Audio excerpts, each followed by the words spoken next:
Hey everyone, welcome back to the channel. Today we are going to talk about some iconic games that have been left behind on the PlayStation 2. These titles, while not necessarily the most famous, still left a mark on the PS2 era and deserve recognition. Stick around for two bonus games that made it to other platforms but are still worth mentioning. Let's dive right in. Kicking off, we have Airblade, released in 2001 by Criterion Games. While Criterion is best known for the Burnout series, they took a detour into the extreme sports genre with Airblade. Imagine Tony Hawk on a hoverboard, with the ability to pull off insane tricks while tackling mission-based objectives. It's fast, it's fun, and it has a futuristic flair that makes it stand out from other extreme sport titles of the time. It's a perfect example of PS2 era creativity that sadly didn't spawn a franchise.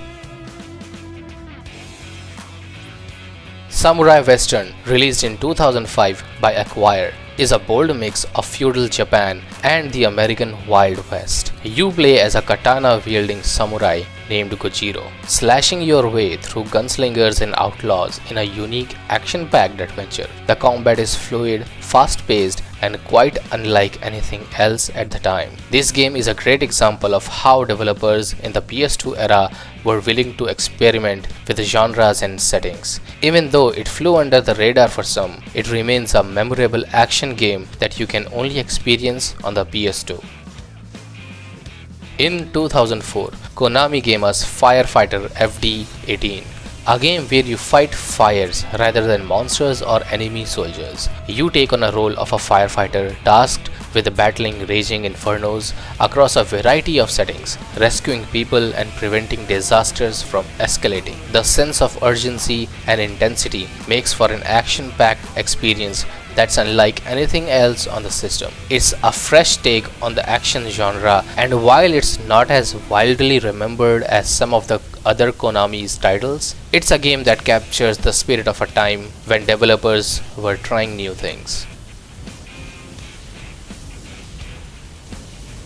Next, we have Raw Danger, developed by IREM and released in 2006. This is a follow-up to Disaster Report, and it puts player in the middle of a catastrophic flood, forcing them to survive while solving puzzles and navigating through a city in ruins. What sets this game apart is how it emphasizes the human element. Surviving isn't just about staying alive, but about helping others as well. You control multiple characters, each with their own intertwined storylines. Raw Danger is a highly unique survival game that many missed out on, but it's still a fantastic experience even by today's standards. When The Bouncer dropped in 2000, it was one of the most anticipated games of early PS2 era. Developed by SquareSoft, The Bouncer was positioned as a cinematic action beat-em-up with a strong narrative and stunning visuals for the time. Players control a group of bouncers in a futuristic city as they fight through a story full of twists and turns. While it may not have reached the iconic status of other SquareSoft games, The Bouncer was a bold attempt to merge action with storytelling, and its flashy, fast-paced combat made it a standout title for early PS2 adopters.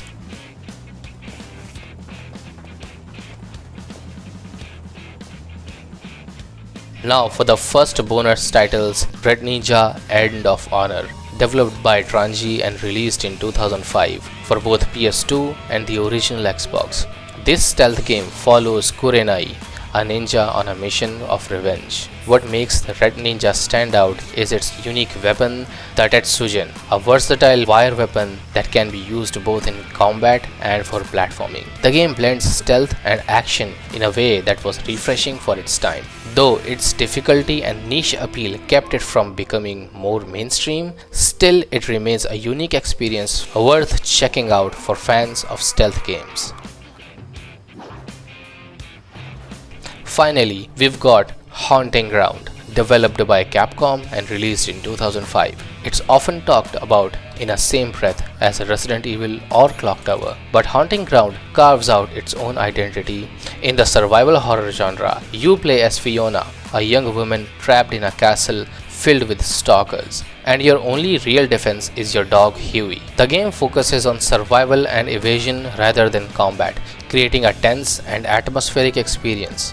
It's worth noting that this game was re-released in Japan under the title Demento for the PS3, but the PS2 version remains the only way to play for the most of us. So there you have it, 7 amazing games that remain stuck on the PS2 with a couple of bonus mentions for good measure. These titles represent some of the most interesting and unique ideas from an era when developers weren't afraid to take risks.